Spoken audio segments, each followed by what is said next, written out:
নৈহাটির রাস্তায় পাকিস্তানি পতাকা আঁকায় বিজেপি কর্মীদের মারধরের অভিযোগ তৃণমূলের বিরুদ্ধে।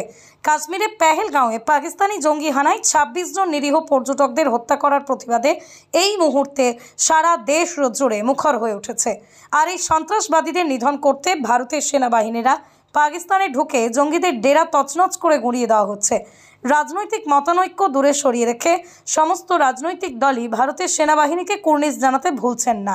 আর ভারতের সমর্থনে এগিয়ে এসে বিজেপির পক্ষ থেকে গত ৮ই মে বৃহস্পতিবার রাতে নৈহাটি অরবিন্দ রোডে পাকিস্তানি পতাকা এঁকে পাকিস্তান মুদ্রাবাদ লেখায় পৌরপ্রধান অশোক চ্যাটার্জির ছেলে তথা যুব তৃণমূল কংগ্রেসের সাধারণ সম্পাদক অভিজিৎ চ্যাটার্জির নেতৃত্বে বিজেপি কর্মীদের মারধরের অভিযোগ আনলেন বিজেপির যুব নেতা সৌম্যদীপ মোদক। যদিও এই ঘটনায় পুলিশ দাঁড়িয়ে থেকে নীরব দর্শকের ভূমিকা পালন করে বলে অভিযোগ করেন। তার পাশাপাশি আরও বলেন, এই ঘটনায় এখনও আক্রান্ত কার্তিক ঘোষাল নামে এক কর্মী কল্যাণী এইমসে চিকিৎসাধীন। যদিও এই ধরনের ঘটনা পুরোপুরি অস্বীকার করেন নৈহাটি পৌরসভার পৌরপ্রধান অশোক চ্যাটার্জির ছেলে তথা তৃণমূলের যুবনেতা অভিজিৎ চ্যাটার্জি। তার পাশাপাশি তিনি বলেন, এইভাবে যুদ্ধ ঘোষণা না হওয়া পর্যন্ত কোনো দেশের পতাকার অবমাননা করা যায় না, তাহলে রাষ্ট্রসংঘের কাছেই জবাবদিহি করতে হয়। ওরা মূর্খের দল, কিছুই জানে না। যদিও আঁকা ছবিটি নিজেরাই মুছে দেয় বলে জানান। যদিও ফেসবুকের ভিডিও সত্যতার কোনো যাচাই করেনি চ্যানেল কর্তৃপক্ষ। দেখুন নৈহাটি থেকে সতীনাথ ভট্টাচার্যের বিস্তারিত রিপোর্ট। গতকাল রাত্রিরে নৈহাটি পৌরসভার পৌরপ্রধান অশোক চ্যাটার্জির ছেলে অভিজিৎ চ্যাটার্জি পাকিস্তান মুর্দাবাদ এবং পাকিস্তানের অবমাননা সহ্য না করতে পেরে নৈহাটি অরবিন্দ রোডে এসে যে সমস্ত রাষ্ট্রবাদী দেশপ্রেমিকরা কালকে পাকিস্তান মুর্দাবাদ স্লোগানের সাথে পথচিত্র আঁকছিল তাদেরকে এসে মারধর করে, তাদেরকে গালিগালাজ করে এবং বলে যে দ্বিতীয়বার যদি এখানে পাকিস্তান মুর্দাবাদ লেখা হয় তাহলে তাদের পরিণতি খুব খারাপ হবে। আমার বক্তব্য, যেখানে আমাদের কাশ্মীরে পাকিস্তানের জেহাদিরা বেছে বেছে হিন্দু নিধন করলো এবং তার প্রত্যুত্তরে আমাদের প্রধানমন্ত্রী মোদিজি বলেছে তার যোগ্য জবাব দেবে, সেই যোগ্য জবাব আমাদের ভারতীয় মহিলাদের সিঁদুরের জবাব, সেই সিঁদুর অপারেশন সিঁদুরের মাধ্যমে পাকিস্তানের ঘরে ঢুকে যেই প্রত্যাঘাত করলো, সেই প্রত্যাঘাতে গোটা বিশ্ব যেখানে মোদিজির সাথ দিল, সেই অবস্থায় দাঁড়িয়ে আজকে আমরা ভারতে থেকে নৈহাটিতে, পশ্চিমবঙ্গের নৈহাটিতে দাঁড়িয়ে পাকিস্তান মুর্দাবাদ স্লোগান লিখতে গিয়ে, পাকিস্তান মুর্দাবাদ লিখতে গিয়ে আজকে এই সমস্ত পাকিস্তানের নাজায়েজ অলাদদের হাতে রাষ্ট্রবাদী হিন্দুদেরকে অত্যাচারিত হতে হলো, মার খেতে হলো। আজকে তাদের মধ্যে একজনের অবস্থা আশঙ্কাজনক, খুব গুরুতর আশঙ্কাজনক অবস্থায় কালকে আজকে এইমসে ভর্তি করা হয়েছে। এখানে দেখুন, এখানে চেয়ারম্যানের ছেলে অভিজিৎ চ্যাটার্জি এসে কিভাবে গালিগালাজ করছে তারও ভিডিও রেকর্ডিং আছে এবং আরও পুরো ঘটনার ভিডিও রেকর্ডিং ছিল। ও হাত থেকে ফোন কেড়ে নিয়ে ওরা ডিলিট করেছে, ফোন ভেঙে দিয়েছে। আমরা কোন রাজ্যে বাস করছি? আমরা কি ভারতে বাস করছি নাকি আমরা পাকিস্তানে বাস করছি? আমরা এই বিষয়ে আমাদের খুব চিন্তিত। আমরা পুলিশ তো ওখানে উপস্থিত ছিল, পুলিশ নীরব দর্শক ছিল। পুলিশ যদি ওখানে তৎপরতা দেখাতো, যেহেতু পৌরসভার চেয়ারম্যানের ছেলে ছিল, ওখানে যদি পুলিশের তৎপরতা থাকতো ওই পুলিশের ট্রান্সফার হয়ে যেত, ওই পুলিশের প্রমোশন আটকে যেত। আপনি কি বলেন? পুলিশ ওখানে তো নীরব দর্শক ছিল। দিন আমরা বৃহত্তর আন্দোলনে যাব। মোদিজি যেভাবে দেশের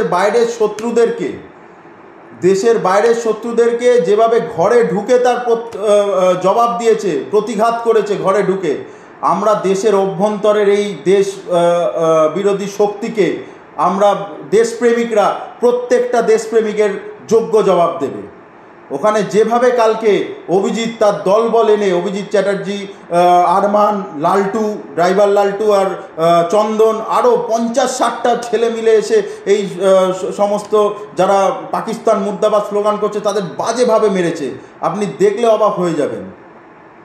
আজও আহত প্রচুর জন, 8 থেকে 10 জন আমাদের আহত আছে। সেই যারা ওখানে ছিল, একজনের অবস্থা আশঙ্কাজনক। মহিলাদেরকেও ছাড়েনি, মহিলাদের গায়েও হাত দিয়েছে।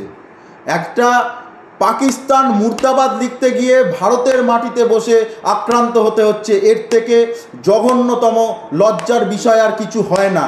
এইটাই হচ্ছে আমাদের বর্তমান পশ্চিমবঙ্গের অবস্থা, এটাই হচ্ছে আমাদের নৈহাটির অবস্থা। তো আমি প্রথমেই বলি যে বলুন রাষ্ট্রবাদী, আগে সেটা বলুন।